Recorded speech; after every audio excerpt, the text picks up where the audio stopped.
নারী, তুমি যদি জানতে না যে ছেলেদের কতটা কষ্ট হয়, কিন্তু কি আফসোস যে তোমাদের আল্লাহ তাআলা বোঝার ক্ষমতাটুকুই দেয়নি যে পুরুষের কতটা কষ্ট হয়।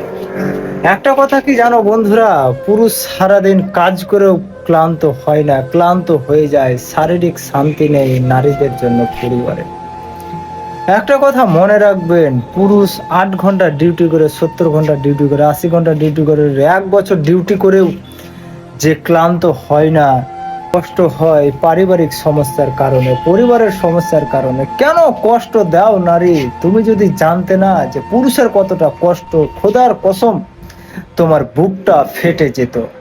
তুমি অনুভব করতে পারতে যে একটা প্রবাসীর জীবনে কতটা কষ্ট। যেই ছেলেটা একবেলা না খেতে পেলে, সবজিতে লবণ বেশি হয়ে গেলে যে বাড়িতে তোড়পাড় করে দিত, আজ সে প্রবাসে চুপচাপ যা পায় তাই খেয়ে নেয়। যেই ছেলেটাকে 1 মিনিটের জন্য কাজের কথা বললে সে হাজারো বাহানা দিত, আজ সে চুপচাপে প্রবাসে 12 ঘন্টা সে ডিউটি করে।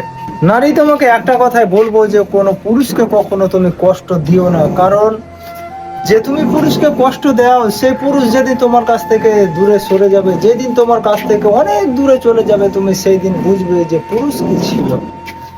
একটা পুরুষ তার স্ত্রীর জন্য, মা বাবার জন্য, ছেলে মেয়ের জন্য সারা দিন পরিশ্রম করে, দিন শেষে তাদের পরিবারের সামনে গেছে হেরে যায়। একটা পুরুষ তখনই হেরে যায় যখন তার কথা বলা বন্ধ হয়ে যায়, কথা আর সে বলতে পারে না, তখন সে হেরে যায়।